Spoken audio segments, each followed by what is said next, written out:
Kita buka saja ya sama-sama agenda pagi hari ini yang kaitannya dengan smart parenting. Kita sambil menunggu yang lain, kita baca basmalah. Bismillahirrahmanirrahim. Sebelumnya kami ucapkan terima kasih kepada mama-mama semua serta anak Ananda yang kelihatannya ikut hadir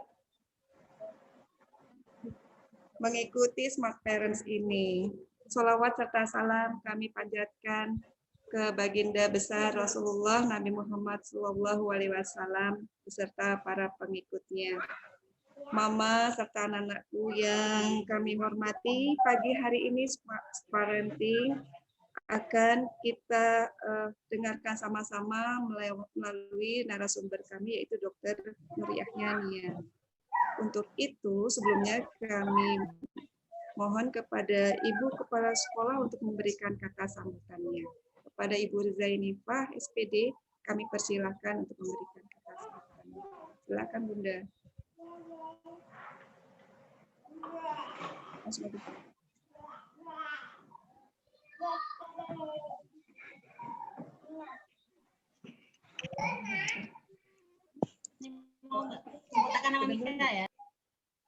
Maaf, Mama, suara saya terdengar? Mama, Ibu Dea, terdengar suara saya? Jelaskah? Amira, suara jelas di situ?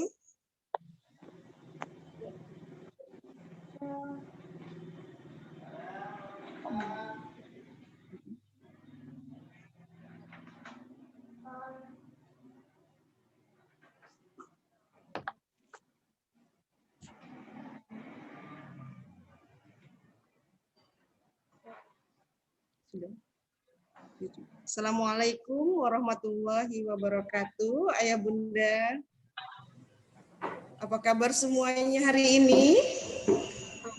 Alhamdulillah, luar biasa, tetap semangat, tetap bahagia. Ya, alhamdulillah. Hari ini atas izin Allah kita bertemu kembali dalam acara Smart Parent KBR Al-Jihad yang hari ini kita akan menambah wawasan kita tentang kesehatan. Mana kesehatan yang nomor satu yang pada saat ini di masa pandemi ini yang perlu kita perhatikan, khususnya untuk keluarga kita, khususnya untuk buah hati kita. Dan mudah-mudahan hari ini kita mendapat wawasan dari Bu Dr. Yania, dan insya Allah ayah bunda yang pada hari ini bergabung, kami mengucapkan banyak terima kasih untuk konsisten untuk bisa mengikuti kegiatan parenting di KBR Al-Jihad. Salawat dan salam tak lupa kita sanjungkan kepada junjungan kita Nabi besar Muhammad SAW. Ayah bunda yang berbahagia, insya Allah tadi sudah kami tampilkan beberapa kegiatan-kegiatan selama PJJ untuk putra-putri kami, ya, putra-putri KBR Al-Jihad yang sudah belajar jarak jauh, dan ada yang juga kita waktu sempat 2 pekan lakukan home visit. Nah, itu adalah dokumen-dokumennya. Dan insya Allah minggu depan kita ada perubahan jadwal yang nanti akan kami sampaikan setelah acara parenting. Dan kami mengucapkan banyak terima kasih atas dukungan dan support dari ayah bunda untuk setiap kegiatan melalui daring ya, untuk mendampingi Ananda. Semoga Ananda selalu diberikan kemudahan dalam belajar, diberikan kesehatan, dan ayah bunda pun diberikan kita kesabaran ya bunda, dan untuk mendampingi putra-putri kita. Baik, saya tidak panjang kalam. Sekali lagi kami mengucapkan terima kasih atas peran serta ayah bunda semua untuk bergabung di Smart Parent KBR Al-Jihad hari ini.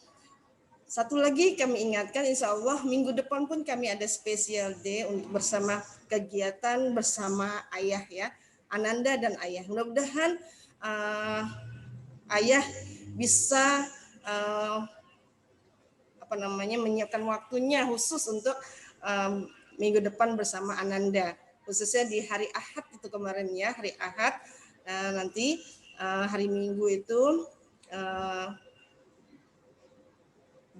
kurang lebih jam 9. Ya, insya Allah nanti Ananda bermain bersama ayah, kita akan didampingi dengan trainer juga. Baik, terima kasih. Sekali lagi kami ucapkan kepada ayah bunda, semoga apa yang kita dapatkan pada hari ini dapat berguna untuk kita dan keluarga kita semuanya.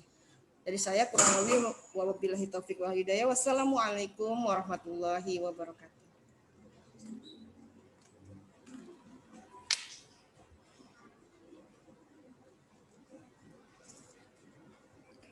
Terima kasih Bunda EN atau kita sapa dengan Ibu Zainifah yang telah memberikan kata sambutannya pada pagi hari ini. Ayah Bunda, kemudian ada Amira juga. Untuk itu agenda selanjutnya ialah sama-sama mari kita simak paparan dari narasumber kita Ibu Dr. Nur Yahyania. Beliau adalah dokter yang bertugas di instalasi gawat darurat Rumah Sakit Melia Cibubur. Dan juga beliau bertugas di Klinik Sifa, Jalan Wijaya Kusuma, Keranggan, Permai. Jadi teman-teman bila ingin lebih kenal atau sering mempunyai konsultasi kesehatan bisa melalui dengan Ibu Dr. Nur Yahyania.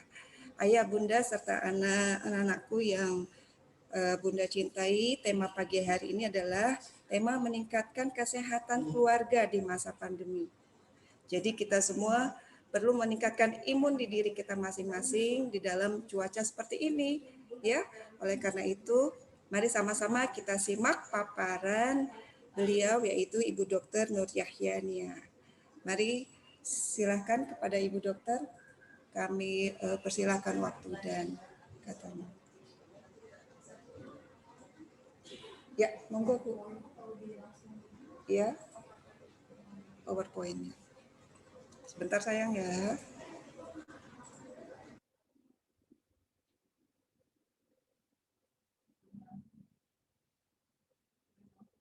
Boleh?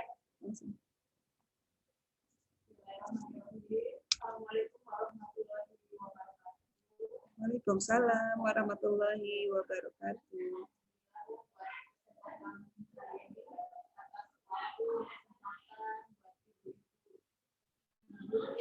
Iya Bunda.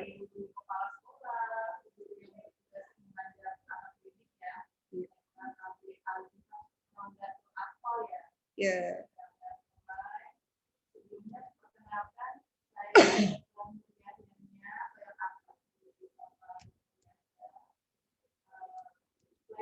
Di Klinik Asifa, saya juga bertugas di Rumah Sakit Melia, yaitu di instalasi gawat darurat dan di ICU. Jadi ini saya dimintakan tolong nih dengan Bu EN untuk menyampaikan beberapa informasi tentang untuk meningkatkan kesehatan keluarga di masa pandemi, khususnya di pandemi COVID-19 ini.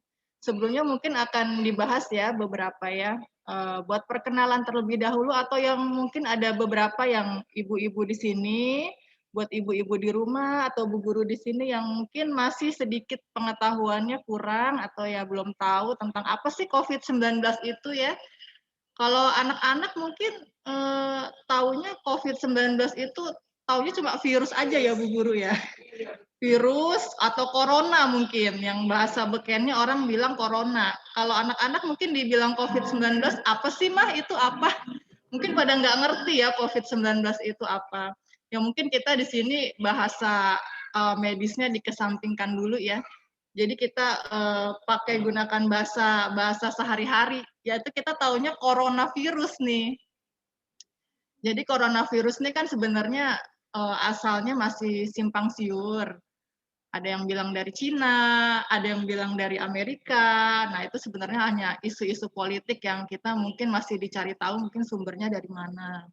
Yang jelas itu virus berasal dari Cina yang letaknya mungkin di pasar Wuhan, yaitu virusnya itu diberikan pada kelelawar.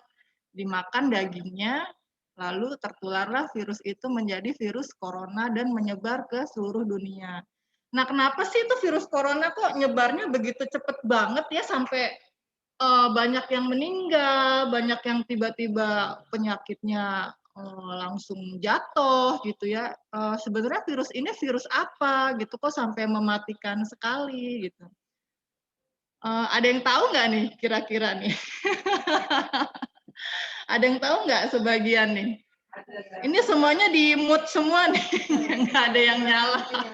Biar bisa mungkin kita interaksi di sini, biar bisa sambil tanya-tanya. Mungkin ada yang takut mau nanya kalau lagi berobat ke rumah sakit atau ke klinik. Mungkin nggak apa-apa via Zoom ini kan kita nggak kelihatan nih, hanya kelihatan mukanya aja. Nggak apa-apa kita sambil tanya-tanya, santai. Supaya kita tahu juga ya, maksud ke depannya gimana biar yang kena bisa nggak kena, yang mungkin udah kena gimana caranya biar jadi nggak kena lagi. Ya mungkin kalau yang di-mute jangan di-mute kali ya. Biar nanti bisa tanya, biar bisa tanya-tanya yang nggak tahu mungkin perilaku. Jadi pertama virus corona itu menyerangnya itu yang pertama adalah daerah muka. Jadi ingat yang pertama adalah daerah muka dulu nih ibu-ibu. Jadi yang punya anak kecil, daerah muka sama tangan itu 2 diwaspadai. Kenapa? Daerah muka itu pertama mata, hidung, mulut. Makanya kan di rumah sakit harus bilang pakai APD. Apa sih APD itu? APD itu alat pelindung diri. Yang diawasin tuh memang harus bagian wajah, bagian muka. Kenapa bagian muka? Kenapa harus mata? Kenapa harus hidung? Kenapa harus mulut? Kenapa harus tangan? Tangan, tempat kita megang sesuatu, kucek-kucek ke mata, nah itu mukosa matanya. Masuk situ tertular. Korek-korek hidung bisa, mulut bisa. Ada yang bilang katanya virus corona itu menularnya dari pandangan mata. Ya, bener nggak sih ibu-ibu menularnya dari pandangan mata? Ada yang tahu nggak? Bener nggak kayak dari pandangan mata aja tuh virus corona itu nular? Ada yang tahu nggak jawabannya? Pandangan mata terus. Nah itu salah, itu prediksi yang salah tuh banyak tuh viral-viral yang nggak jelas tuh ya. Corona itu menularnya dari pandangan mata. Aduh itu kayaknya nggak jelas ya. Nggak jangan ditiru, itu hoax tuh. Maksudnya pandangan mata itu kan ada mukosanya nih ibu-ibu. Mukosa itu kalau misal kita megang sesuatu nih kotoran di meja-meja gitu, kita kucek-kucek mata, nah itu yang bikin kita tertular. Bukan karena kita ada orang kena virus corona, kita memandang gitu langsung terkena gitu, enggak. Ada terus tangan lagi ke hidung, kita korek-korek hidung, nggak cuci tangan, nah itu juga jadi waspada. Sama bagian mulut. Tangan memang wajib cuci tangan.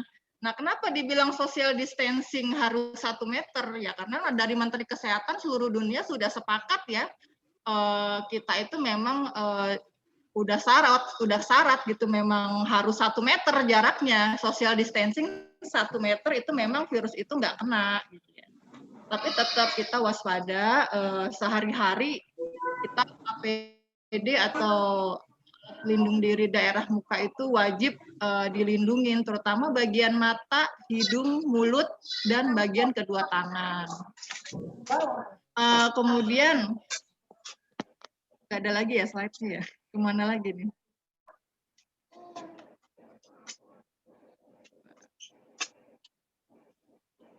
Slide yang kedua ada. Sambil tanya boleh ya, kalau ada yang mau di-skip boleh ya, nggak apa-apa ya. Nah, yang seperti ini nih, kuatkan iman dalam keluarga. Ya, sebenarnya ini masing-masing ya, untuk menjaga batin kita ya, untuk memperkuat iman, memang hati dulu yang harus kita perbaiki. Ibadah itu udah pada umumnya sesuai dengan agama masing-masing ya. Perbanyak zikir itu untuk memperkuat iman kita itu lebih baik. Tilawah, berdoa ya untuk minta berdoa kepada Allah yang memang itu udah masing-masing ya. Untuk memperkuat iman yaitu kalau dibilang bahasa medis itu ini istilahnya obat hati ya Bu En ya. Obat hati untuk memperkuat kita gitu di masa pandemi ya, apapun itu agamanya semuanya mengajarkan sama, yaitu untuk zikir, tilawah, ibadah, berdoa itu adalah obat hati ya. Ya itu nanti akan kita jelaskan ya. Nah ini yang terpenting ya, jaga imun. Imun tuh sebenarnya banyak ya. Jadi ada yang pertama, boleh dilampirkan semua Mbak slide-nya Mbak. Nih, ada jaga pola makan, pola istirahat, dan olahraga. Nah, pola makan tuh udah pasti makan yang sehat, hindari pengawet seperti Indomie, ya, makanan-makanan yang banyak mengandung MSG itu memang harus dihindarin ya. Makan yang sehat itu apa aja? Banyak mengandung buah, mengandung sayur ya, karbohidrat, mungkin kalorinya dikurangin. Kalau anak-anak ya harus banyak minum air putih, buah-buahan dan sayuran ya. Itu udah penting. Jadi ibu-ibu di rumah yang biasa ngasih sarapan pakai Indomie, nah, ini di skip dulu, udah nggak boleh nih di masa pandemi COVID, karena memang fungsinya kan harus menjaga imunitas diri ya, imunitas tubuh. Kalau dikasih makan yang banyak mengandung MSG, khawatirnya anak jatuh sakit, apalagi di masa pandemi seperti sekarang. Jadinya virus itu gampang masuk. Nah, sebaiknya makanan yang kayak gimana nih Bu Dokter? Nah, makanan yang bagus itu adalah yang banyak mengandung protein. Contohnya ikan. Ikan boleh apa aja. Mau ikan laut, ikan darat, ikan tawar boleh, nggak masalah ya. Yang penting itu banyak protein tinggi. Nah, itu bagus buat meningkatkan imunitas tubuh, khususnya buat anak-anak. Nah, nanti jadi contoh ya buat ibu-ibu di rumah yang mungkin ada yang sibuk ibu-ibunya di rumah, nggak sempat ngasih makanan yang sehat, digorenginnya nugget ya, atau mie instan. Sebenarnya boleh loh Bu, untuk kita goreng telur aja ya di dadar itu pakai nasi sedikit ataupun hanya roti dan susu itu udah cukup. Atau hanya maupun telur rebus juga nggak masalah. Yang penting semuanya itu adalah alami ya.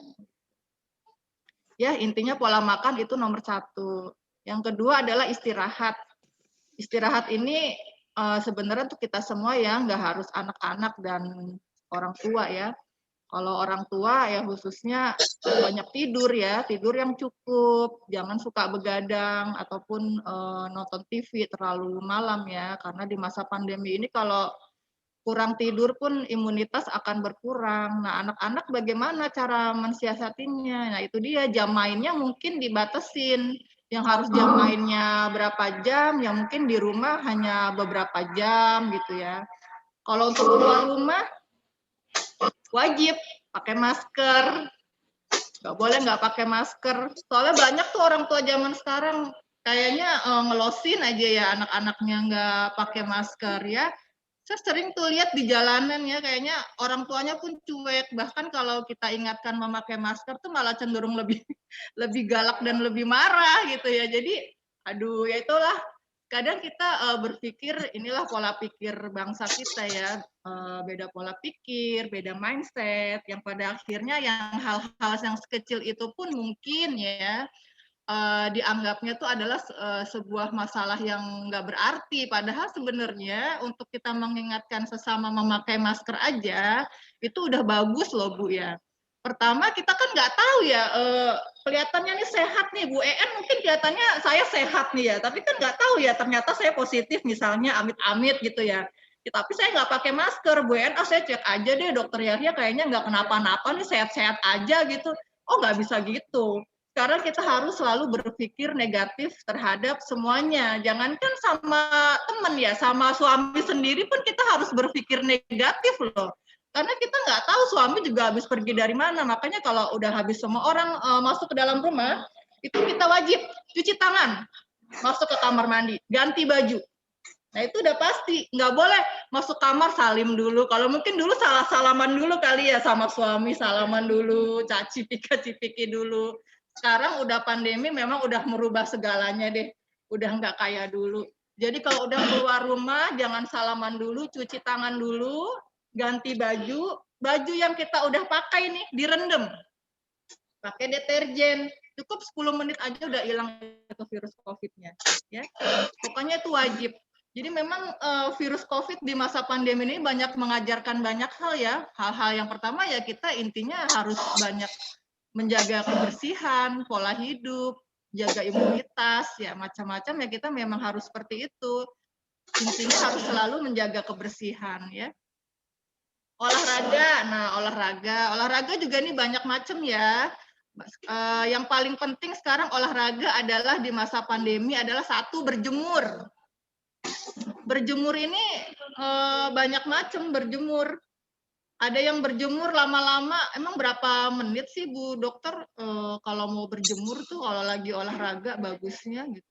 Ini semua tergantung kulitnya ya. Kalau kulitnya gosong ya hitam banget bisa sampai 30 menit ya berjemur. Tapi kalau kulitnya agak putih ya bisa 5 menit sampai 15 menit. Nah, waktu berjemurnya jam 8 pagi ya atau jam 7 ke atas sampai jam 10 siang itu udah cukup. Jangan di atas jam 10 siang berjemur, nanti kulitnya malah kena cancer lagi. Nah, oke deh. Oh ya, satu lagi nih. Pakai masker. Masker itu nggak boleh dipakai di dagu, ya. Harus yang benar pakai masker. Itu banyak tuh di jalan-jalanan tuh pakai masker tuh maskernya pada di dagu, pada nggak pakai yang betul ya cara pakai masker ya. Masker jangan ditaruh di kepala juga tuh banyak juga kadang dilihat ditaruh di kepala maskernya ya. Yuk, next berikutnya yuk. Ada lagi nggak?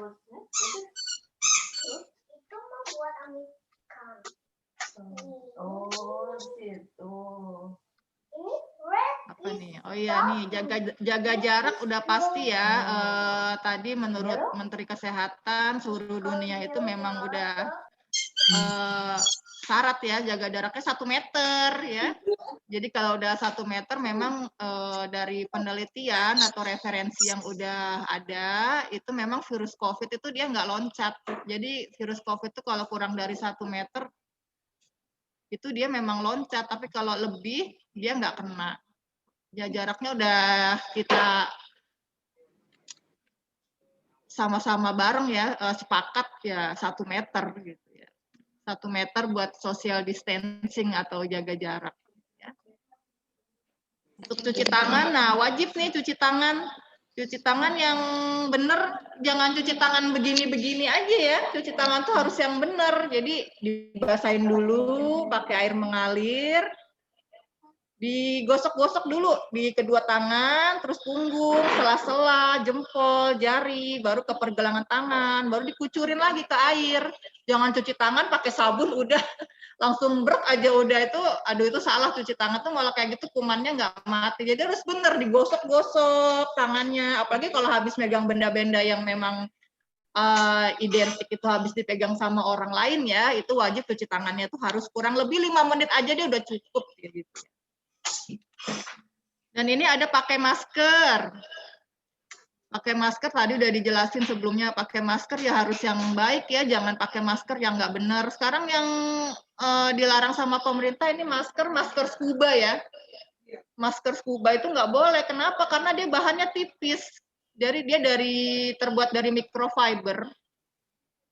Jadi alasannya kenapa masker scuba itu nggak boleh dipakai karena itu virus-virus COVID atau corona maupun bakteri lain tuh gampang masuk karena itu seratnya adalah serat microfiber yang memang bukan didesain khusus buat masker. Kalau mau khusus ya masker seperti ini nih ibu-ibu nih, masker bedah ya. Memang ini memang udah di-set dari pabriknya itu memang dia untuk di jalanan aja ya ini udah cukup. Kecuali petugas medis ya, dia memang harus pakai masker N95 karena kan dia memang berhubungan langsung atau kontak langsung dengan pasien COVID atau coronavirus ya. Kalau untuk di jalanan aja cukup masker ini atau masker kain, tapi masker kain yang tebal bentuknya. Nah itu masker kain itu juga ada ininya ya, cara pakainya pakai, tapi dia 4 jam sekali harus ganti. Jangan satu masker dipakai buat berhari-hari gitu sampai nggak dicuci sampai bulukan itu hati-hati. Itu banyak banget tuh kasus kayak gitu. Ini makanya nih banyak banget yang positif. Ini salah satunya nih seperti itu. Karena pertama oke lah jaga jarak ya, walaupun dempetan dia hanya pakai masker itu nggak masalah ya kalau memang maskernya tertutup. Karena kan tadi pada prinsipnya kan mata, hidung, mulut, dan tangan tidak bersentuhan. Walaupun kita agak berdekatan, intinya kita pakai masker. Tapi kalau kita pakai maskernya bukan masker medis ataupun masker yang scuba, nah itu udah ala-ala itu udah hati-hati deh nanti itu gampang banget terserang virus corona ya. Karena yang terpenting tadi masalah masker juga pakainya harus rapet, bener-bener rapet, jangan di dagu, jangan ada yang bolong-bolong gitu ya. Kalau bisa, kalau nggak ada pakai face shield juga nggak apa-apa, pakai kacamata juga oke, nggak masalah. Ataupun nggak pakai kacamata, yang penting kita ingat nih tangan, jangan kucek-kucek mata, jangan pegang hidung, abis megang sesuatu apapun kita ingat jangan pegang daerah muka. Kita harus cuci tangan dulu. Ya. Jadi yuk next berikutnya yuk. Udah terakhir ya. Ini udah terakhir. Intinya gini ya, ibu-ibu di rumah. Pada saat nanti misal nanti kita nggak tahu ya pemerintah akan membuka lagi ini sekolahan, mungkin insya Allah tahun depan ya kalau saya dengar wacana dari pemerintah ya. Yang penting pada saat bersekolah kita memang bangku itu dijarakin ya, dipisah, pakai masker ya. Maskernya juga tadi yang udah saya bilang sama ibu-ibu di rumah, masker nggak boleh yang tipis, harus yang kain, boleh kain asal tebel. Satu lagi maskernya jangan masker scuba ya. Boleh dipakein face shield, boleh pakai kacamata. Pokoknya diingatkan selalu anak udah diwanti-wanti di rumah atau diberi nasihat ya untuk tidak menyentuh besi ataupun barang-barang yang sudah kita disentuh sama orang lain, karena kan sumber-sumber penularan virus-virus corona itu dari hal-hal kecil seperti itu ya. Gitu. Jadi selama edukasi orang tua di rumah baik ya, jadi selalu mengingatkan anak untuk setiap habis keluar rumah cuci tangan ya, keluar rumah pakai masker. Nanti anak itu lama-lama akan terbiasa ya ibu-ibu di rumah ya. Jadi intinya adalah pertama adalah peran orang tua bagaimana mengingatkan anak di rumah untuk melakukan kebiasaan-kebiasaan baik. Contohnya tadi pakai, kalau anak-anak mungkin pakai masker aja udah sering aja itu udah bagus banget ya Bu ya. Dan apalagi dia udah mau cuci tangan, itu dia udah bagus banget. Jadi intinya adalah peran serta orang tua di rumah buat selalu mengikut sertakan anaknya untuk berperilaku hal-hal baik ya selama di masa pandemi. Ya mungkin pelan-pelan ya. Pertama mungkin mengajarkan makan makanan yang baik ya, yang nggak boleh dimakan tuh ini loh makanan sehat supaya nggak kena virus corona. Nanti kalau kena virus corona nanti diisolasi loh gitu. Ya mungkin ada hal-hal yang perlu dibimbing nanti di rumah. Jadi pada saat nanti masuk ke sekolah, jadi anak itu udah tahu, oh aku nggak boleh nih main terlalu deket, harus jauhan dikit sama teman-teman di sekolah. Oh iya, aku harus megang ini, habis megang ini aku harus cuci tangan. Kemarin mama soalnya bilang begitu di rumah. Jadi anak tuh udah mulai terbiasa nanti ibu-ibu di sekolah.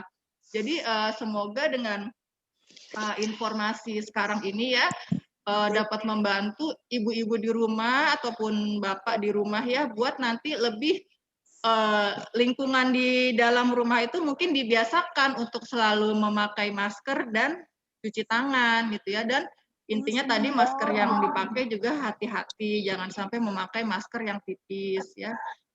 Ikuti panduan protokol dari pemerintah ya.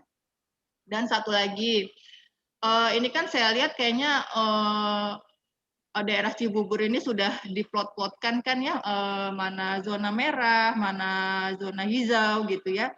Jadi kita sebagai dokter, apalagi di Rumah Sakit Melia ya, kita ada beberapa data yang memang dari beberapa tempat itu memang seperti Kranggan ya, kota wisata, Cibubur itu memang sudah termasuk ada beberapa klaster yang masuknya adalah zona merah ya. Sebenarnya kalau dibilang zona merah ya sebenarnya masuk semua anggotanya zona merah kalau dibilang tiap daerah ya, karena sebenarnya gini, setiap beberapa orang yang datang ke klinik atau ke rumah sakit itu banyak sekali beberapa yang hasil rapidnya adalah reaktif. Tapi karena beberapa orang kan ada yang kendalanya adalah biaya ya, jadi untuk swab kan sekarang harganya aja sudah lumayan mahal ya ibu-ibu ya. Pemerintah aja menetapkan paling standar miring aja 900.000, itu pun bagi masyarakat kita itu sebenarnya masih sangat berat gitu ya untuk 900.000 itu. Padahal dari kita biasanya nih kalau ada yang kesulitan masalah biaya itu selalu untuk diberikan edukasi untuk melakukan swab di puskesmas. Karena di puskesmas itu sebenarnya sudah ada subsidi pemerintah untuk di cover semua untuk pasien COVID dengan yang bergejala, ya syaratnya bergejala. Tapi masyarakat kita itu cenderung orang-orang yang kena coronavirus atau COVID-19 itu merasa takut atau mungkin merasa terdiskriminasi ya ibu-ibu ya. Jadi sebenarnya nggak usah takut. Kita siapa sih yang mau sakit? Nggak ada loh yang mau sakit. Kita tuh sakit justru malah pengen butuh dukungan, butuh support, bukan malah dijauhin. Kita tuh kan kayak bilang social distancing, pakai masker, jaga jarak, cuci tangan. Itu kan kita edukasi seperti ini supaya yang tertular itu nggak banyak. Jadi yang tertular sedikit nanti kita bisa obatin. Maksudnya seperti itu. Jadi yang merasa positif tuh jangan merasa minder, saya takut nanti kalau misalnya swab di puskesmas, oh nanti saya dijemput sama puskesmas, saya malu sama tetangga, aduh ibu-ibu hilangin deh pikiran kayak gitu. Nggak ada. Puskesmas itu menjemput orang, nggak sembarangan orang yang dijemput. Yang dijemput itu hanya orang yang bergejala. Bergejalanya pun berat seperti sesek, batuk, pilek, dan ada komorbid. Komorbid apa sih? Ya darah tinggi, jantung, diabetes, kencing manis. Nah itu yang dijemput. Puskesmas nggak akan sembarangan jemput, ucuk-ucuk jemput. Ini swabnya positif nih, harus dijemput. Nggak akan begitu puskesmas. Mau ditaruh di mana? Kalau yang positif pasti harus di rumah, isolasi mandiri, ya. Dijelaskan nanti sama dokter isolasi mandiri itu seperti apa sih, yang dijemput itu seperti apa. Jadi dimohon ibu-ibu kalau misalnya ya bapak-bapak warga semua di sini Keranggan, misal ada tetangga ataupun siapapun yang positif, dimohon saling membantu ya, saling mensupport ya. Apapun itu deh, sebenarnya kalau support makanan ataupun apa itu mah udah manusiawi ya, semua orang juga pasti ngasih ya kalau kayak gitu ya. Yang paling penting itu kan dukungan ya, secara mental, secara hati, spiritual, semangat dari warga sekitar, dari dokter yang memberikan support. Nah itu yang bisa bikin swabnya jadi negatif. Nah kebanyakan kan orang mengolok-olok nih kalau yang swabnya positif nih dijauhin kayak kriminal gitu. Aduh itu sebenarnya nggak boleh. Saya mohon ini masukan juga karena ada beberapa kasus yang seperti itu. Teman-teman saya juga di rumah sakit juga yang beberapa kasusnya positif ya, termasuk dokter juga ada beberapa yang mengalami hal seperti itu. Jadi saya mohon untuk semoga lah warga Keranggan ini ya nggak ada yang seperti itu, malah semuanya bersatu ya ibu-ibu ya. Jadi kalau ada yang positif kita nggak menjauhi, kita harus memberikan dukungan, memberikan support mental, moral, spiritual semuanya ya. Karena yang dibutuhkan orang sakit itu sebenarnya hanya support untuk dia bisa sembuh. Bukan berarti dia diolok-olok, dijauhin seperti vampir gitu, enggak ya. Karena sebenarnya orang sakit itu lagi sakit, butuh diobatin. Jadi bukan mereka itu harus diolok-olok ya. Dan kalau ada yang rapidnya reaktif, boleh silakan ke puskesmas, nggak usah takut ya Bu En ya. Apapun itu, misalnya nanti diadakan sewaktu-waktu nih, misalnya di sini mau diadakan rapid massal, nggak usah takut, santai aja. Orang kita mau diobatin kok gitu.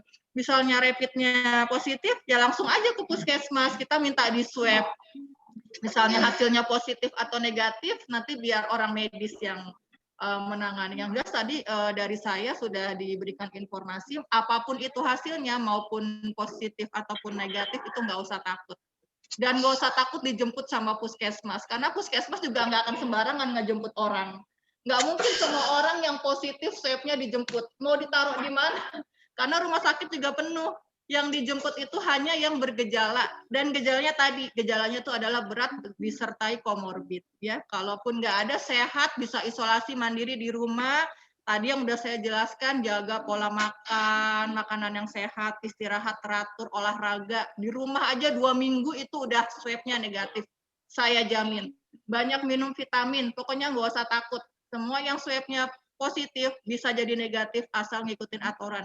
Yang pertama adalah jaga imunitas, makanan sehat, di kamar aja selama 2 minggu, banyak minum vitamin, ikuti aturan dokter, 2 minggu swab hasilnya negatif. Jangankan 2 minggu, nggak usah nunggu 2 minggu, 3 hari aja udah negatif. Yang penting satu, nggak ketemu-temu orang, udah di kamar aja. Gitu ya. Kalau yang isolasi mandiri, mungkin dari saya kebanyakan ngomong kali ya. Ya, Untung pesan-pesan saya sih mungkin buat ibu-ibu di rumah seperti itu ya. Buat anak-anak ya semua saya serahkan pada orang tua memberikan dukungan yang baik, terutama semua hal-hal yang baik, perilaku yang baik yang tadi saya jelaskan untuk selalu membiasakan memakai masker dan cuci tangan, tidak membiasakan anak untuk bermain terlalu lama di luar, itu adalah sifat orang tua yang baik ya di masa pandemi COVID untuk sekarang ini ya. Untuk orang tua yang bekerja ya kita memang harus berkolaborasi dengan orang tua ya, mungkin dengan suami untuk membagi tugas ya di masa pandemi COVID ini ya. Karena ini semenjak ada pandemi ini jujur aja nih banyak orang tua kesulitan ya, terutama untuk sekolah online pada mengeluh. Saya pun demikian, kadang yang bekerja harus mendampingi, harus gantian dengan suami atau mungkin gantian dengan mbak, apalagi mbak di rumah yang nggak ngerti, yang udah tua ya. Semoga ya doa kita ya mungkin ini memang ujian ya ibu-ibu ya buat semuanya kita, terutama ibu-ibu yang bekerja maupun ibu-ibu yang rumah tangga yang mungkin seharusnya habis masak mungkin beberes bisa tiduran, ini malah nggak bisa, mungkin beberesnya nanti nih siang nih habis selesai dampingin anak sekolah online langsung bisa beberes gitu ya. Kalau untuk sekarang mungkin tugas banyak terbagi, tersita, ya kita bismillah aja ya semua ini demi kesehatan, demi kita bersama ya. Semoga tahun depan virus coronavirus ini bisa cepat hilang ya, bisa cepat musnah. Yang penting satu, masyarakat itu wajib bersatu. Kuncinya satu ya tadi, masker, cuci tangan, daerah muka itu wajib dilindungi. Ya. Yang lain-lain semua ya tergantung di rumah ya. Yang tadi ibu-ibu memang wajib sama bapak-bapak ya harus lingkungan, semua harus mengajarkan hal-hal baik buat anak-anak di rumah biar supaya nanti mereka terbiasa pada saat masuk ya. Sudah terbiasa untuk selalu memakai masker, untuk takut membuka masker dimanapun mereka berada. Yang terakhir, oh ya saya lupa ya, hindari kerumunan ya. Apapun itu model kerumunannya kita harus hindarin ya. Lebih dari 5 orang itu kita harus waspada ya, kerumunan-kerumunan seperti itu. Makan di tempat umum juga sama, karena kita nggak tahu ya virus corona ini kan aerosol ya, kita dari udara. Aerosol aja itu dari penelitian aja 3 jam dia melayang-melayang di udara ya. Ini dari penelitian ya, tapi nggak tahu nih Amerika kemarin terakhir ngeluarin statement katanya 6 jam, jadi simpang siur. Jadi intinya virus coronavirus itu memang dia bertahan hidup di udara selama 3-6 jam. Ya kita ambil aja paling lama 6 jam. Kalau kita buka masker aja lebih dari 30 menit. Orang yang swabnya positif, amit-amit gitu ya, bersin. Ngeluarin tuh si aerosol. Aerosol tuh apa sih? Ya itu bersin-bersin ludah-ludah itu dia terbang ke udara, kehirup. Udah deh jadi. Kalau yang udah daya tahan tubuhnya ngedrop langsung kena, apalagi yang udah orang tua ya, yang udah banyak sakitnya kayak kencing manis, jantung, darah tinggi, wah itu cepet banget tuh. Kalau kayak saya gini ya, mungkin Mbak ini disebutnya mungkin masih muda ya, masih muda, masih daya tahan tubuhnya oke. Mungkin kalau di swab misalnya amit-amit positif, tapi kan gejala nggak ada. Kalau orang tua itu mah otomatis nunjukin gejala karena kan mereka udah di atas umur 40 gitu. Makanya wajib lah pakai masker seperti itu. Kalaupun kayak saya gini, kayak yang masih muda-muda tertular virus COVID, swabnya positif, nggak ada gejala, nah itu yang hati-hati. Nah makanya tadi saya bilang harus berpikir negatif apapun itu sama orang yang dikenal maupun nggak dikenal. Nah itu dia. Kuncinya pakai masker itu seperti itu. Nah kalau kita pakai masker aja, minimal pakai masker aja udah 80% ya, kita udah terlindungi nih dari si virus corona itu. Ya, pesertanya banyak ya yang nonton nih. Ada yang nanya, ada 18 nih, nambah nih, alhamdulillah. Mungkin ada yang mau bertanya dari ibu-ibu di rumah? Yuk, nanya yuk. Oke Bu Dokter, terima kasih. Tadi beberapa ilmu ya, wawasan kita semakin bertambah. Insya Allah itu sangat bermanfaat. Dari saya pribadi juga sampai terkejut ya bahwasanya memang penggunaan masker itu memang wajib dipakai dimanapun kita berada. Karena di sekitar kita tidak tahu ya Bu Dokter ya, yang positif siapa, yang tidak siapa. Makanya anak-anak, terutama anak-anak nih mah, tetap dipelajari, terus dibudayakan masker dimanapun berada. Baik, siapa yang ingin banyak, mumpung dengan dokter nih, konsultasi secara free, kualitas insya Allah terjamin informasi yang dapat. Ya lo daripada harus ke rumah sakit kan takut nanti kena corona di rumah sakit lebih banyak virus COVID. Nanti mau konsultasi nggak bisa lama-lama. Iya, siapa sih? Dari mama yang di rumah. Bapak siapa? Ya, silakan ya. Konsultasi dengan dokter.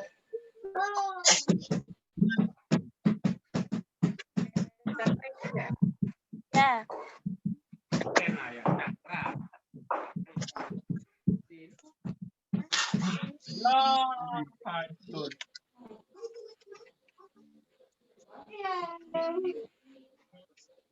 Ini mungkin ada yang chat ya. Assalamualaikum Bu Dokter. Mau tanya, saya ini ibunya tidak mau tanya Bu, kalau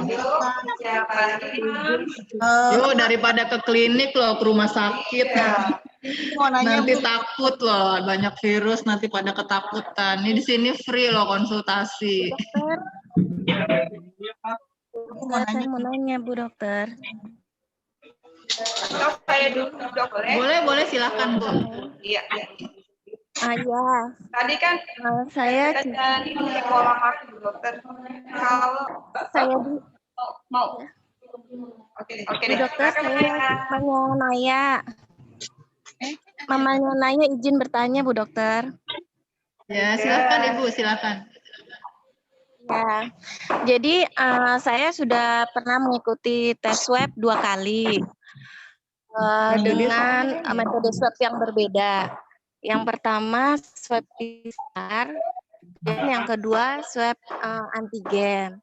Untuk yang swab pertama kali di PCR itu memang swab massal dari kantor karena teman kantor ada yang positif corona. Kemudian hasil saya memang negatif. Nah, kemudian untuk yang swab antigen yang kedua, Bisa nggak dari sini tuh? mengalami gejala demam ringan, kemudian penciuman hilang gitu. Tapi nggak yang parah seperti gejala lain. Nah, akhirnya saya diminta walaupun hasilnya positif negatif, cuman saya bingung karena kan yang pertama itu swabnya PCR, yang kedua swabnya antigen. Apakah akurasinya itu beda gitu dokter? Kemudian jadi walaupun kemarin hasilnya negatif, namun saya tetap masih khawatir gitu dok. Takutnya berbeda dengan yang pertama kali swab PCR. Teman-teman itu yang dengan swab PCR itu ada seperti kayak tinggal 33% atau apa gitu yang menyatakan bahwa virus 34, 35, ada yang 27. Nah, saya tuh nggak mengerti itu indikasi itu. Wifi sinyalnya kali ya. Kalau misalnya di atas 30-an itu walaupun ada virusnya tapi sudah tidak membenarkan. Sementara yang swab antigen ini nggak ada kode-kode yang seperti itunya. Jadi saya khawatirnya walaupun swab antigennya itu saya kemarin negatif, namun ternyata mungkin masih ada virusnya atau bagaimana. Begitu dok, mohon penjelasannya. Terima kasih.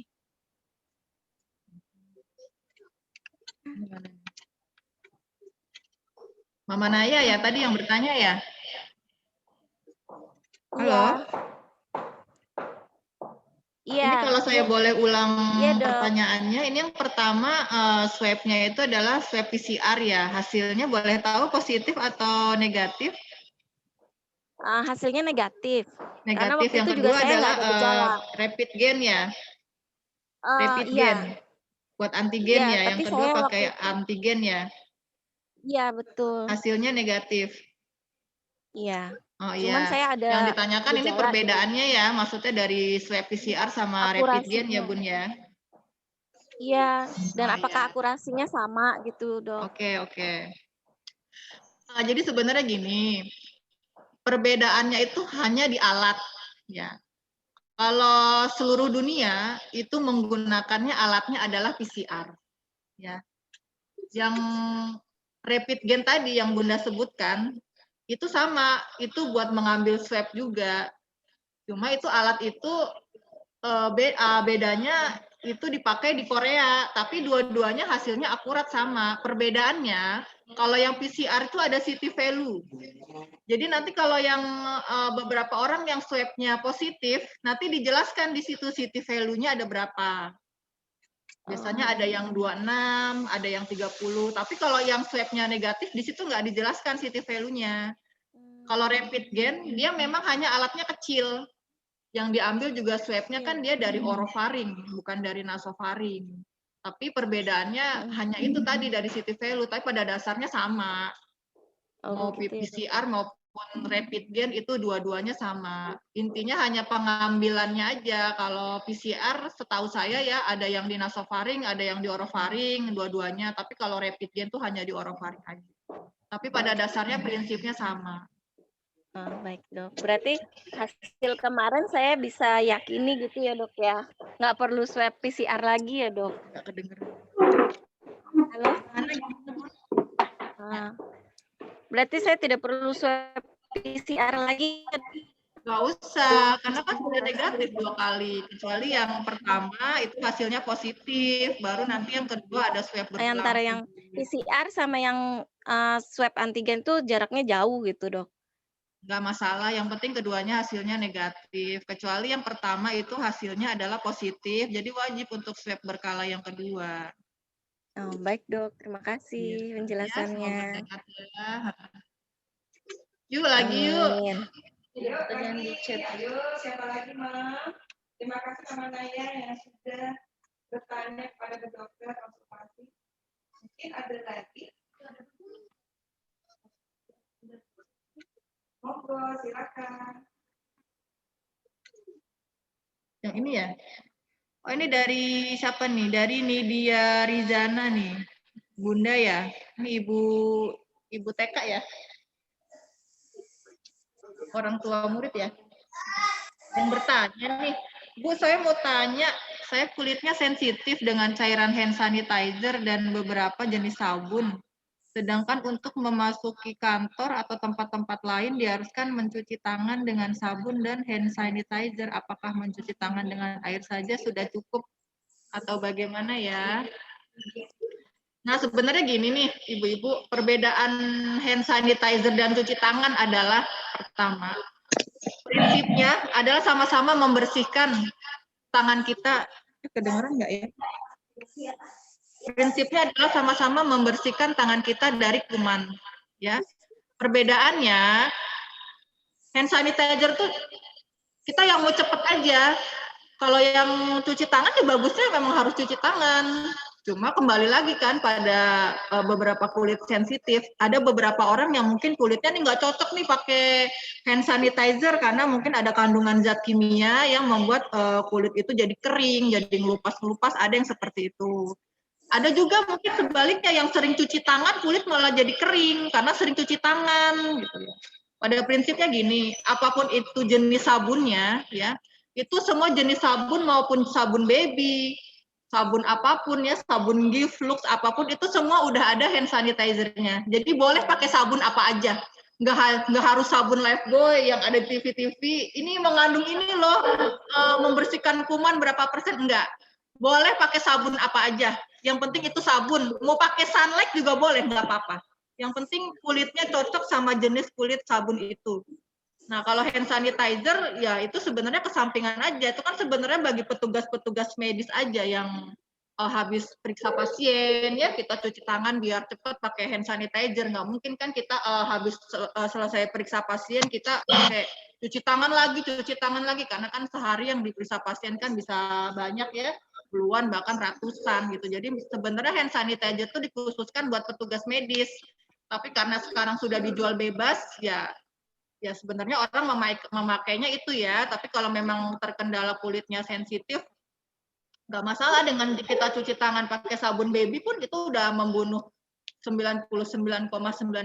Jadi nggak harus pakai sabun Lifebuoy, pakai sabun Dettol gitu, enggak. Pakai sabun aja boleh, nggak masalah. Yang penting satu prinsipnya cuci tangannya harus yang benar.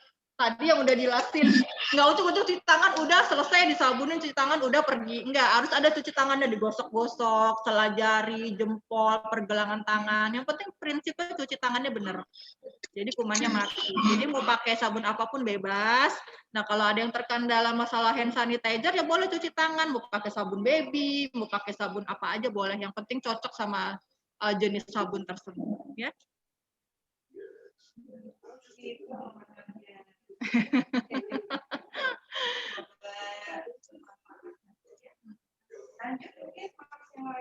Ini ada nih dari, boleh dibacain Mbak.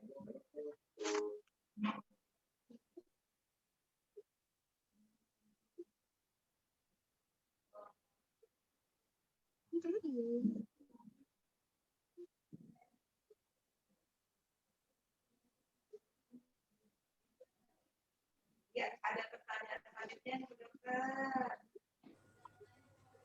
Baik, pertanyaan selanjutnya dari Ibu Firstiani, yaitu, Dokter, saya mau bertanya, vitamin apa saja yang harus diberikan untuk anak selama masa pandemi ini? Oke. Ya. Untuk masa pandemi COVID ini memang paling bagus adalah vitamin C ya. Karena kenapa vitamin C? Banyak yang bertanya tuh di rumah sakit, di klinik, Bu Dokter, kenapa sih anak saya kok setiap ke spesialis anak, ke dokter umum, ataupun berobat ke rumah sakit, pasti diresepinnya vitamin C melulu. Sampai saya bosen, masa di rumah nyetok vitamin C, Enervon C lagi yang di stok di rumah, kenapa sih gitu. Nah, ini saya jelasin ya. Jadi gini, spesialis paru, spesialis anak. Ini kita berbicaranya pada yang swab-nya positif dulu ya.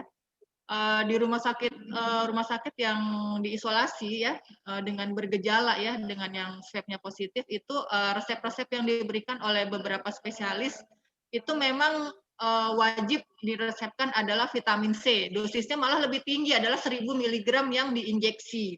Kenapa? Karena vitamin C dosis tinggi 1000 mg itu bisa memperbaiki imunitas di paru-paru. Ya, kuncinya itu ya, di paru-paru. Kenapa? Paru-paru itu tempat kita menghirup udara. Ya, udara kotor, kita disaring ya, semua ada perjalanannya lah, ada mekanismenya. Kenapa itu kan paru-paru tuh bisa batuk, bisa pilek, bisa ada virus, itu banyak jalannya virus kenapa bisa masuk situ. Nah, kenapa diberikan vitamin C? Vitamin C itu mengobati si paru-paru ini yang misal ya dari hasil ronsen misalnya atau CT torak nih kelihatan ada yang paru-parunya bolong. Nih buat ibu-ibu di rumah diperhatikan ya.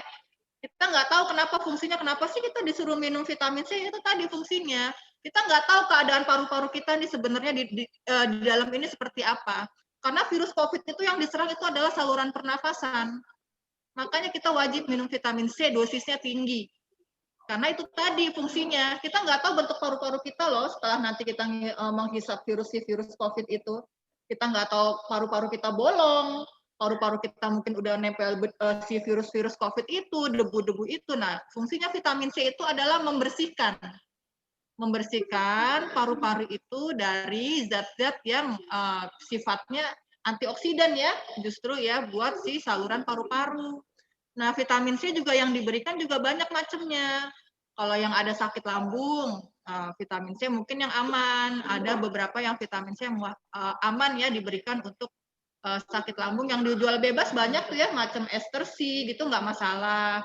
Tapi kalau memang nggak ada sakit lambung ya mau Enervon C, mau apapun mereknya sih nggak masalah, itu terserah aja.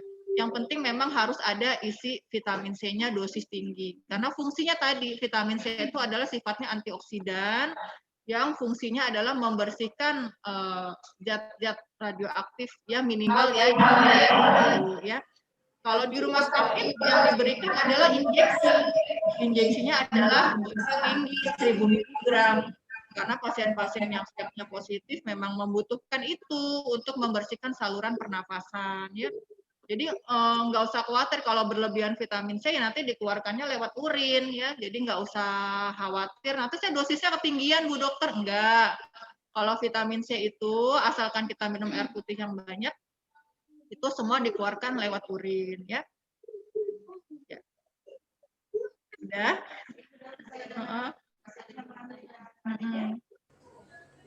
Baik, pertanyaan selanjutnya dari Mama Naya.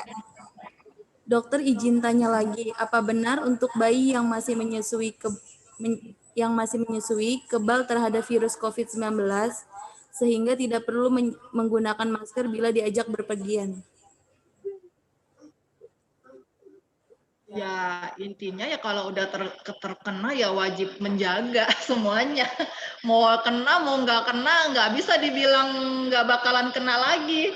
Ya tetap aja semua harus menjaga diri masing-masing gitu ya. Apalagi bayi sifat imunitasnya kan lebih rendah karena kan dia anatomis semua belum terbentuk ya, saluran nafas belum sempurna, ginjal, jantung semua belum sempurna. Jadi semua harus peran serta orang tua. Jangan diajak keluar-keluar, jangan dijenguk-jenguk. Makanya dibilang ada kan klaster jenguk bayi. Nah itu dia, yang punya baby mungkin bayi baru lahir, nggak usah lah dijenguk-jenguk dulu, lagi pandemi kayak gini. Kita kan nggak tahu, tadi harus berpikir negatif kan pesennya. Kita nggak tahu yang jenguk nanti habis pulang dari rumah sakit, habis nengokin, atau mungkin habis bersin, ngirip pasien aerosol di luar kan kita nggak tahu. Jadi kalau yang udah terkena COVID terus nanti bisa nggak kena lagi, nggak bisa berpikir kayak gitu. Justru kita harus selalu waspada. Justru kalau yang udah kena malah mawas diri. Malah mawas diri supaya nggak kena lagi, caranya gimana? Ya mungkin kemarin pas kena ada sesuatu mungkin yang lalai, mungkin ada pernah nggak pakai masker, atau mungkin minum mungkin 1 botol kayak gini kita nggak tahu berdua habis diminum lagi sama orang lain kan kita nggak tahu. Nah makanya dirunut-runut coba flashback ke belakang yang bikin positif tuh apa, terus kira-kira nanti ke depannya biar negatif nih berarti kesalahan yang lalu kan jangan diulangin lagi gitu. Jadi nggak ada ya istilah kalau udah kena gitu bayi ataupun yang dewasa ya yang udah swabnya positif nih bisa nggak kena lagi, nggak bisa kayak gitu. Tetap kita harus waspada. Mau dia udah kena, nggak kena, tetap semuanya harus waspada. Ya. Jangan mentang-mentang udah kena nih kayaknya gua nggak bakal kena lagi nih kayaknya. Wah nggak bisa kayak gitu. Tetap aja harus waspada dimanapun kita berada. Karena kuncinya tadi yang saya bilang tetap harus berpikir negatif pada siapapun gitu. Kayak aja kita di sini kan tetap jaga jarak kan, nggak banyak-banyak. Karena kan kita juga takut kalau berkerumun. Nanti kita juga nggak tahu ada yang positif. Mungkin ibu-ibu di sini juga saya takut abis dari rumah sakit. Loh jangan-jangan dokter Yahya bawa virus nih. Kan tetap aja kita ada perasaan ya, was-was gitu ya. Jadi tetap aja semua harus hati-hati ya, jangan pernah berpikir udah positif nih, kayaknya nggak bakal kena lagi. Nah, tetap kita harus menjaga kesehatan, pakai masker semuanya. Apalagi bayi ya data tubuhnya kan masih rendah ya. Tetap jangan dijenguk-jenguk, jangan dicium-cium sama orang. Ya, cukup mama bapaknya aja yang nyiumin deh. Ya oke ya.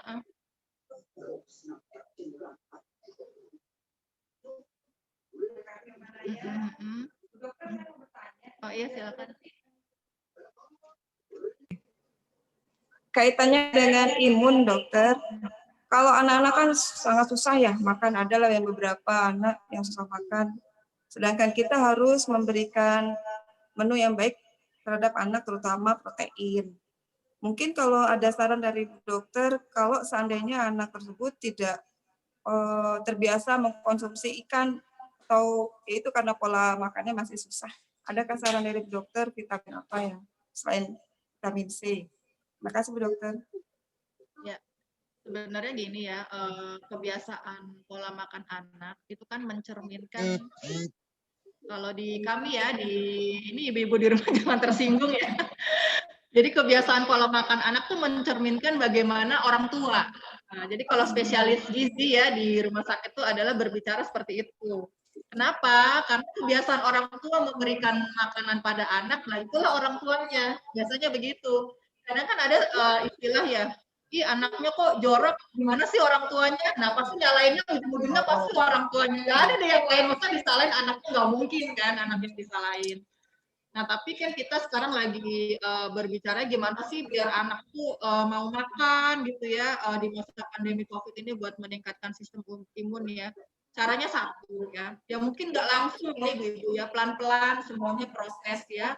Apalagi anak-anak kan susah banget makannya ya, memang harus penuh rayuan ya, rayuan ya, yang memang bisa membiasakan anak itu makan. Kalau memang nggak suka ikan ya mungkin menunya diganti, mungkin ikannya mau digoreng atau mungkin mau ditepungin. Yang mungkin anak tanya nih, deh hari ini mama mau masak ikan, ikannya mau diapain ya, yuk kita masak bareng. Jadi anak tuh nanti termotivasi, oh aku mau makan ikan nih. Atau mungkin ibu-ibu nanti bu guru di sekolah bisa nih ada waktu kegiatan via Zoom. Jadi membiasakan anak itu kita makan ya bersama, hari ini menunya protein ikan, kita bareng-bareng via Zoom.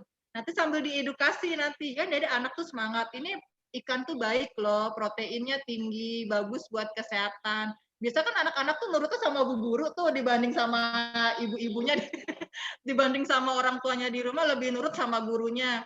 Nah mungkin nanti bisa disiasatin seperti itu ya. Anak saya pun demikian, nggak suka kacang hijau, tiba-tiba dia suka kacang hijau karena dia bilang, mama ternyata kacang hijau kata bu guru tuh bagus loh buat kesehatan. Nanti aku mau makan kacang hijau kata. Jadi dia tuh ngikutin gurunya di sekolah. Jadi yang tadi saya bilang semuanya proses, jadi nggak usah harus terburu-buru. Selain ibu-ibu di rumah juga nanti sama orang tua ya membiasakan pola makan yang baik di rumah pelan-pelan. Nanti guru di sekolah juga nanti terbiasa ya bu guru ya. Nanti mungkin ada via Zoom di sekolah nanti buat makan bersama, mungkin tiap hari apa sebulan sekali. Ini menunya ini, mungkin menu telur, nanti bulan depan menunya ikan, nanti bebas ikannya mau diapain, nanti kita makan bersama via online. Biasanya gitu sambil nanti mungkin diberi edukasi, kalau ikan tuh bagus, proteinnya tinggi, harus banyak makan ikan. Nah pasti nanti anak-anak lama-lama pelan-pelan nanti mengerti gitu. Tapi sebenarnya cara itu kan cara kita ya, mungkin ibu-ibu di rumah juga ada yang lebih pintar, punya cara-cara yang baik buat mensiasati bagaimana anak-anak biar lebih senang ikan atau banyak mengandung proteinnya, karena pada dasarnya itu ikan lebih bagus daripada ayam ya ibu-ibu ya. Jadi kalau mau anaknya yang mau pintar, mau jenius, dikasihlah makannya ikan. Biarin pinter, karena ikan tuh kenapa tinggi protein. Bagus kalau mau tuh dikasihnya ikan laut. Kenapa ikan laut? Karena ikan tuh proteinnya, ikan laut proteinnya lebih tinggi dibandingin ikan tawar. Ikan tawar juga kalau nggak ada ikan laut juga nggak masalah, tapi kalaupun ada ikan laut lebih bagus. Ya. Yuk. Baik, Bu Dokter. Ada lagi kah, Mams, di rumah yang ingin bertanya dan berkonsultasi dengan Bu Dokter? Masih ada waktu nih. Oh, udah nambah tuh 19. Ada berapa semua sebenarnya orang tua? Banyak kali ya. Ada 60, berarti nggak ada setengahnya ya. Padahal sayang banget nih Zoom-nya hari ini. Iya, sangat bagus. Menambah edukasi kita ya, Bu Dokter.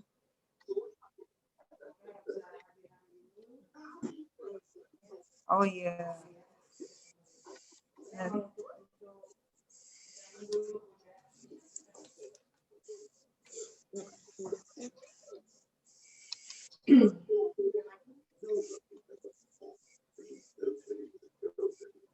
Oke, Ma. Kelihatannya ada nih, tapi masih malu-malu nih Bu Dokter, kelihatannya nih mau di rumah untuk bertanya. Ada teman saya loh di rumah sakit Melia loh. Ngantri di IGD. Tuh, coba ya Allah. Mama Kansa, silakan Mama Kansa.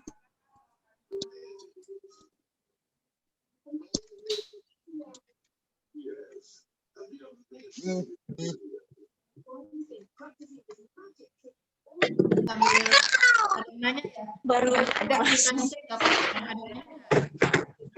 ya, jadi gini Dok, di bulan Oktober ya. Halo? Iya, saya dengar kok. Okay.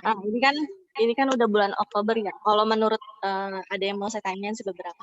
Kalau menurut dokter untuk anak seusia 4 sampai 6 tahun ini, untuk menurut dokter nih ya, kalau dilihat dari perkembangan grafiknya, perkembangan COVID-nya sampai saat ini, kalau untuk kegiatan belajar mengajar, kalau untuk kegiatan belajar di sekolah itu sudah mulai bisa ini nggak sih, maksudnya udah mulai bisa diterapkan nggak sih kalau untuk apa namanya sampai bulan Oktober atau bulan November nanti, karena ngelihat grafiknya ini kan sekarang masih landai ya, seperti itu. Nah terus kira-kira nanti yang dipersiapkan nanti anak-anak itu untuk kegiatan belajar mengajar nanti yang udah mulai diterapkan sekolah, udah bisa ke sekolah sendiri itu seperti apa?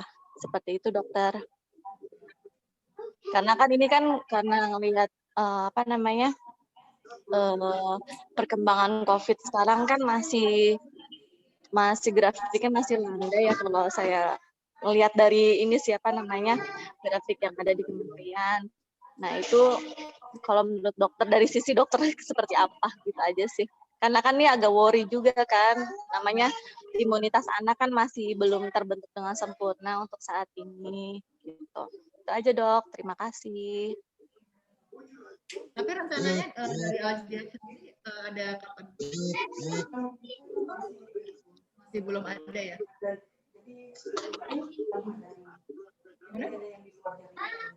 Maksudnya untuk masuk belum ada, belum karena untuk keputusan dari pemerintah ya. Tapi kita akan buka yang orang tua memang kerja mau datang buka, tapi kita batasi.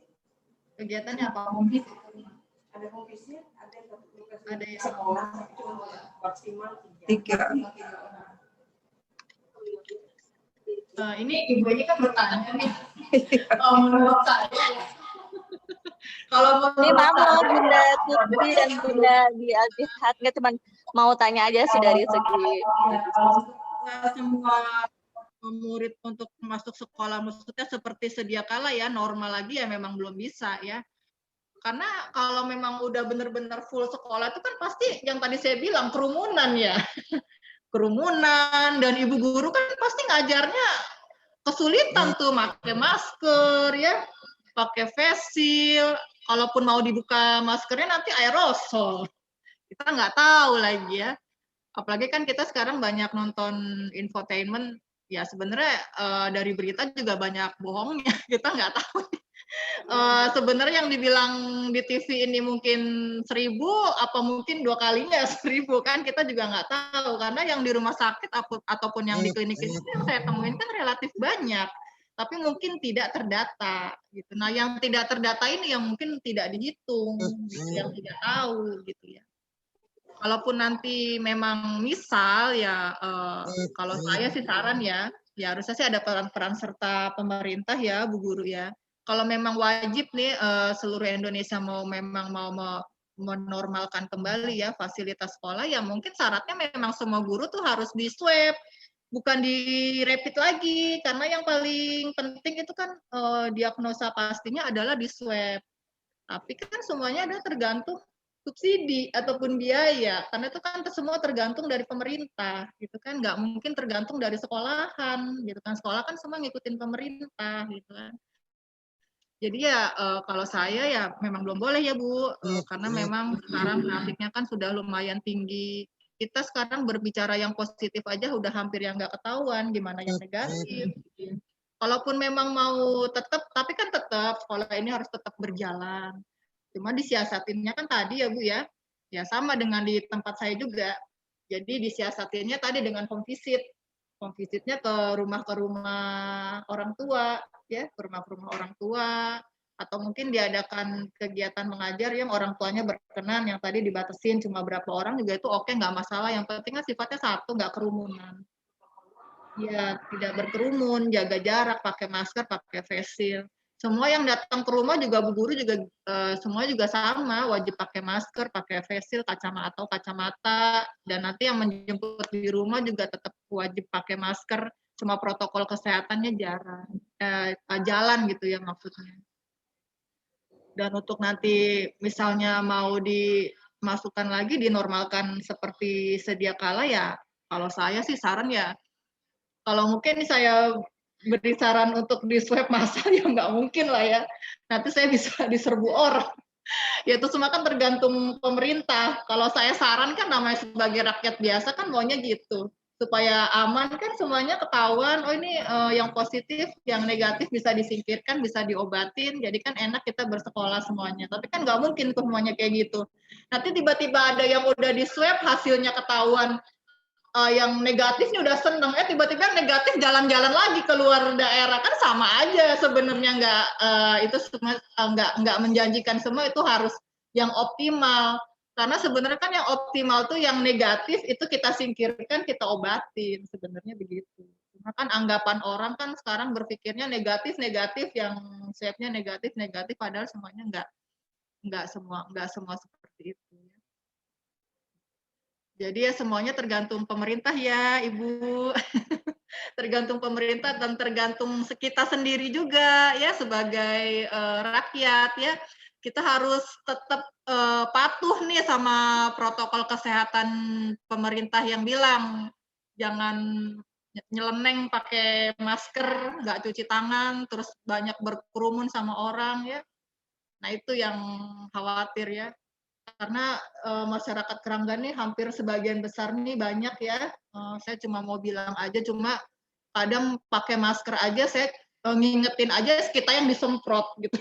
Di rumah sakit, Ma datang berobat, pada tuh ke rumah sakit loh, mereka nggak takut.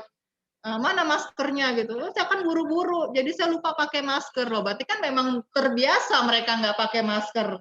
Sampai dia terburu-buru pun dia nggak pakai masker. Jadi udah terbiasa, kalau orang seburu-buru apapun, kalau dia udah terset, saya harus pakai keluar itu kayak motor kan, wajib punya STNK, helm gitu kan wajib pakai. Kalau sampai terburu-buru itu tandanya kan memang udah tidak terbiasa gitu. Jadi sampai benar-benar dia lupa. Gitu. Kalau udah terbiasa dengan dia pakai masker keluar rumah, gitu. Insya Allah semuanya sih ya aman ya. Berapa persen tuh virus corona nggak akan kena. Yang tadi saya bilang kan udah dijelasin masker-masker medis, ya perbedaannya juga udah dijelasin, udah jelas. Ya, deh kayak gitu. Terima kasih, Dok. Sama-sama. Semoga. Nih, sama-sama Bunda.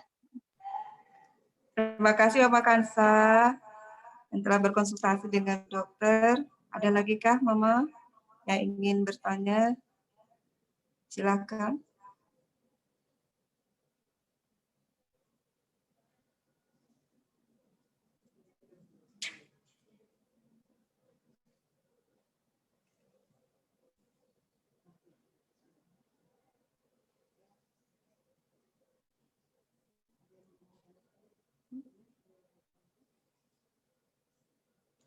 Jadi betul ya Bu Dokter, kalau yang pernah positif itu nggak kuat imun lah ya, tetap dia harus protek juga ya. Harus protek semuanya. Jadi nggak mentang-mentang saya udah negatif gitu ya, udah tenang nih kayaknya, nggak harus begitu. Apalagi ada komorbid ya, komorbid itu kayak jantung, darah tinggi ya, gagal ginjal, cepat sekali. Jadi hati-hati mau dia belanja di swalayan itu kalau udah punya komorbid itu hati-hati. Maupun udah dia pakai masker, kadang kena karena komorbidnya itu yang bikin dia menimbulkan gejala COVID. Iya. Jadi waspada sangat penting ya Bu Dokter. Masker itu kuncinya nomor 1 dan daerah muka. Jadi kalau udah megang sesuatu tuh jangan kucek mata, hidung, mulut, hati-hati. Jadi sebelum kita ngapain daerah muka, cuci tangan dulu. Jadi yang tadi saya bilang tidak menular dari tangan. Padahal dari sumbernya tangan ya, ke muka. Karena muka, hidung juga, nah itu yang menular masuk ke saluran pernafasan. Gejala awal banget untuk yang terinfeksi gimana? Oh iya, belum dijelaskan ya. Gejala awal mungkin. Gejala awal COVID, ini yang paling penting ya. Kadang orang kan Makanya kan pada ngelihat di berita ya, nggak jelas atau mungkin di Google tuh pada hoax nih, mumpung ada yang akurat dijelaskan. Jadi virus COVID itu pertama adalah batuk. Batuk disertai sakit tenggorokan. Itu wow. Tapi sakit tenggorokannya beda ya dengan sakit tenggorokan radang ya. Dia sakit tenggorokannya itu seolah-olah batuk. Ini saya langsung menanyakan ya kepada orang-orang yang bergejala. Jadi batuknya itu tidak ada dahak. Kering. Kering. Tenggorokan yang sakit juga. Kalau kita batuk kan biasanya kalau radang kan udah batuk enak ya. Long gitu loh. Kalau orang COVID enggak. Kalau udah dibatuk juga masih ada janggal. Terus penciuman itu dia terganggu. Dia nggak bisa nyium bau kentut, bau sampah, bau itu udah nggak bisa. Makanya kalau yang masih dia kentut masih bisa nyium bau kentut itu udah syukur deh. Iya bersyukur ya. Normal itu penciumannya. Jadi udah alhamdulillah kayaknya dia nggak kena COVID. Kalau udah terganggu penciumannya, nah itu udah harus konsultasi ke dokter. Ya. Yang kedua pilek, bersin. Jadi pileknya kalau orang flu beda ya, kalau virus influenza kan kita pilek bersin hidung merah ya. Kalau orang COVID enggak, kuncinya gitu. Ya hidung tuh sebagian besar beberapa pasien tuh pilek tapi dia hidung nggak merah. Tapi dia bersin dan pilek. Nah kalau yang udah berat, dia hidungnya sesak. Biasanya dia sesaknya tiba-tiba, misalnya batuk hari pertama, hari kedua langsung sesak. Nah itulah perbedaan virus COVID dan influenza. Gejalanya sama, tapi waktu dia timbulnya menjadi perburukan itu lebih cepat pasien COVID atau coronavirus. Jadi sesaknya semua tiba-tiba. Kalau orang batuk pilek semua gampang diobatin, minum misalnya Mixagrip atau apa ya, langsung sembuh. Tapi kalau COVID enggak. Langsung tiba-tiba sesak. Jadi kalau ada beberapa orang yang langsung tiba-tiba sesak, tiba-tiba batuk yang mungkin nggak ada ini sebelumnya, itu udah wajib dicurigai. Kadang ada juga yang OTG, orang tanpa gejala. Dia merasa sesak, tapi dia nggak sesak. Namanya orang banyak tuh kasus bilang happy hipoksia. Jadi dia merasa sesak tapi dia kayaknya kayaknya saya nggak sesek deh. Tapi setelah dicek saturasi atau analisa gas darah ya, namanya di rumah sakit, itu turun dia saturasinya. Tapi dia nggak merasa. Banyak semua kayak itu. Sesek nggak gitu ditanya. Sesek Bu Dokter. Tapi dia cuma bilang sesek aja. Sesek aja, tapi dia nggak mesti sesek ngap gitu ya. Padahal kalau pasien bukan COVID, saturasi nggak bagus itu kan harus di bawah 90 ya, dia udah dibilang sesek berat banget. Kalau pasien selain COVID, saturasi di bawah 90 itu udah ngap, udah sesek sekali dia, udah nggak bisa bernafas, udah susah untuk berbicara. Tapi kalau pasien COVID, saturasi 95-85% aja dia masih bisa bertahan, masih bisa bicara, masih bisa ngomong bebas. Bedanya itu. Tapi dia sesek. Hati-hati kayak gitu. Oh itu beda, itu memang ada komorbid sebelumnya. Untuk untuk gejala COVID atau corona seperti itu. Dia memang harus tiba-tiba, semuanya tiba-tiba. Kecuali memang OTG ya, orang tanpa gejala. Kalau tanpa gejala kan memang nggak ada gejala. Tapi itu yang beresiko menularkan pada yang nggak sakit. Makanya kan wajib pakai masker. Khawatirnya kalau yang bergejala kan ya kita bersin berbicara apa enggak menular. Ya. Baik Bu Dokter, ada lagi pertanyaan. Tambah semangat untuk memprotek diri. Bu Dokter, ini ada pertanyaan dari Mama Zara. Pertanyaan seperti ini. Bu Dokter, apakah COVID bisa menular melalui makanan? Jika membeli makanan dari luar, apakah harus dipanaskan kembali? Terima kasih, Bu Dokter. Nah, itu simpang siur ya. Saya sih belum menemukan penelitian secara detail. Maksudnya dari makanan tuh bisa menularkan virus COVID ya. Yang secara referensi seluruh dunia kan virus COVID itu ya terserangnya tadi kan dari tangan, mata, menularkannya hidung dan mulut. Untuk dari makanan sendiri ya sifatnya terbang ya, atau tadi yang saya bilang aerosol, yang saya bilang tadi nempel makanan. Tapi kalau ibu-ibu mengeluarkan terlebih dahulu ya nggak masalah ya. Cuma untuk sejauh ini ya saya belum menemukan referensi yang akurat ya. Jadi saya belum bisa jawab nih untuk Mama Zara. Ya, ini kan mau di-share di YouTube nih. Belum menemukan referensi ataupun data ya mengenai kalau virus COVID itu bakal menyerang makanan tuh belum ditemukan ya. Untuk sejauh ini ya penularannya droplet dari udara, aerosol melalui tangan, hidung, mulut, dan mata. Begitu Mama Zara ya. Jadi memang yang bisa menularkan ya, seperti itu. Tuh, Bu Dokter punya PR. Oke. Ada lagi, Ma? Satu lagi Bunda Tuti, maaf. Oke, baik. Mau tanya yang terkait penularan yang melalui hewan peliharaan itu katanya memungkinkan ya, Dok? Gimana sih penularannya? Karena kan ada beberapa yang anak-anak tuh yang suka hewan peliharaan seperti kucing. Nah, apakah hewan itu bisa terkena COVID ini juga? Maksudnya menularkan secara dari bukunya atau karena dia kena bersin dari orang yang kena COVID atau gimana gitu, Dok? Kemarin sih sempat ada yang di-worryin sama warga. Kebetulan sih di sini kan ada yang kena juga gitu. Itu gimana penyebarannya? Apakah bisa dari hewan peliharaan tersebut, Dok? Ya, makasih. Untuk sejauh ini kan memang tadi udah dijelaskan ya pada awal tadi kita memulai presentasi itu dari kelelawar ya sebenarnya. Kalau memang dari itu sendiri yang memang mau ditempel virus COVID ya bisa aja.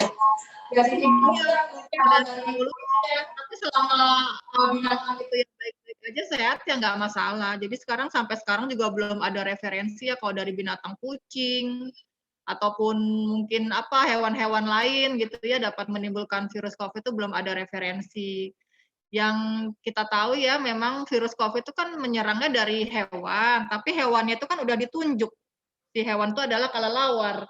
Kelelawarnya itu juga bukan yang ada di Indonesia, tapi yang ada di Cina ya Bu, yang ada di Wuhan, di pasar Wuhan sana. Jadi kalau untuk hewan-hewan yang ada lainnya dari situ ya insya Allah nggak ada ya, karena dari referensi juga belum ada yang mengatakan kalau dari hewan tuh bisa menularkan virus COVID itu sendiri. Dan udah sepakat dari awal kan memang dari hewan kelelawar. Tapi hewan kelelawar itu kan ditularkan memang ada ya dari isu politik kan katanya ada yang ditempel ya si COVID itu memang diberikan si virus COVID di mulut hewan kelelawar itu jadi termakan sih oleh manusia itu sendiri. Tapi kalau lain dari itu ceritanya belum ada referensi jadi dari binatang enggak ya. Kalau saya rasa sih enggak. Udah azan nih. Ya. Semoga jelas ya. Iya Bu Dokter, terima kasih. Sama. Mungkin kalau ada konsultasi secara di luar dari acara ini, Dokter, konsultasi. Oh iya, ada ini boleh ya sekalian promo ya di Klinik Asifa. Kita buka sekarang sudah 20 ya. Jadi kalau ada ibu-ibu di rumah mau ada sifatnya yang emergensi atau mungkin sifatnya hanya ingin berkonsultasi datang ke klinik boleh, ataupun mungkin ya yang takut ke klinik mau via Zoom, video call. Pokoknya kita ada nomor kantor yang bisa akses ya 24 jam yang sifatnya emergensi ya gitu. Tapi kalau yang sifatnya tidak emergensi itu boleh di bawah jam 10 malam ya, boleh kita via video call juga nggak masalah. Mau tanya-tanya boleh. Kita ada nomor WA kantor yang siap dihubungi 24 jam. Semuanya standby ada. Nomor teleponnya ya Bu Dokter ya. Ya nanti dikasih deh di bawah. Alhamdulillah ya Mam, serta Bu Dokter dan Bunda En, acara Smart Parents kita sudah sampai siang. Insya Allah apapun informasi, referensi, dan edukasi yang telah diberikan oleh Bu Dokter Nur Yahyania sangat bermanfaat untuk kita semua. Terutama moms untuk memberikan edukasi kepada anak-anak di rumah untuk selalu memakai masker, kemudian makan dengan protein yang baik, dan jangan lupa berolahraga tentunya dibudayakan di rumah. Demikian Bu Dokter serta moms di rumah, acara siang hari ini sudah kita akhiri sama-sama. Semoga semuanya yang hadir dari pagi hingga siang bisa menambah edukasi di masa pandemi ini. Insyaallah. Amin ya rabbal alamin.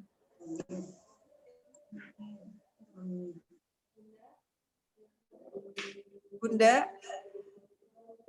mari sama-sama kita akhiri dengan baca hamdalah. Alhamdulillahirabbil alamin, istighfar, astagfirullahaladzim, dan doa kafaratul majlis. Subhanakallahumma wa bihamdika asyhadu alla ilaha illa anta astaghfiruka wa atubu ilaik. Semoga Allah senantiasa memberikan perlindungan kepada kita semua, khususnya keluarga besar kita, terlindung dari COVID-19. Amin ya rabbal alamin. Wabillahi taufiq wal hidayah. Wassalamualaikum warahmatullahi wabarakatuh. Waalaikumsalam warahmatullahi wabarakatuh. Oke, bye. Jaga kesehatan, stay di rumah ya. Ya, terima kasih Ya, Bunda. terima kasih, Bunda. Terima kasih dokter. Terima kasih, Dokter. Udah ya, selesai.